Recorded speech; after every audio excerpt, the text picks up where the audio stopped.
Hi everyone, welcome. Today we're looking at real numbers from section 0-2 in the book.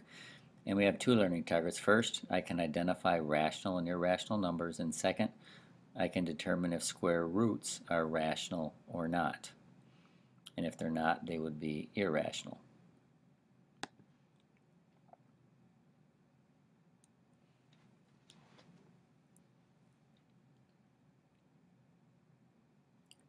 So now looking at this, rational numbers, I'm going to just block part of this out first.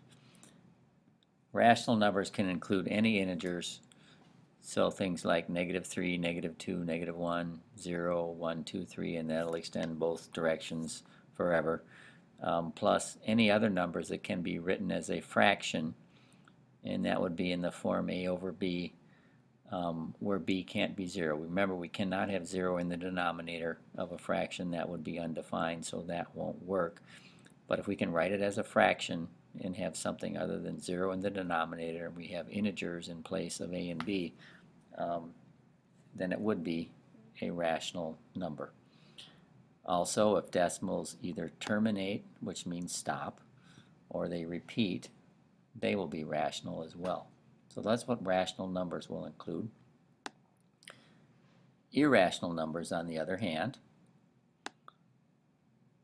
are going to include square roots of numbers that are not perfect squares. So for example, you're looking at something like square root of 3, square root of 7.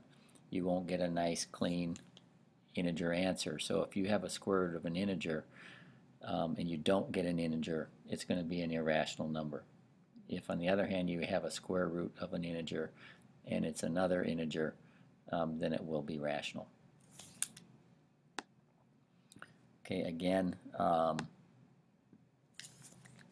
any other number that does not terminate or does not repeat would be irrational as well. So common example of this is pi. It goes on forever. It does not stop, so therefore does not terminate, and it doesn't repeat. It's not like 3.1 repeating or anything like that. It's numbers that keep going on forever, and they could be anything.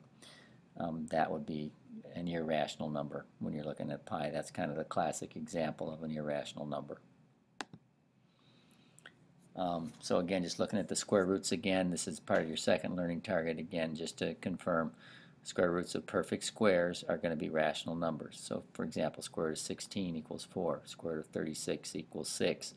In any perfect square like that, if you take the square root, you're going to get an integer, and so you'll get a rational number. The square roots of numbers that are not perfect squares are irrational. Things like square root of 8, you're going to get something like 2.828, and it's going to keep on going with a lot of digits. Does not terminate, does not repeat, so that's irrational. So that's just kind of a quick description of the two learning targets today. Look forward to any questions you have in class, and thanks very much for listening. Take care. Have a very good day. We'll see you soon.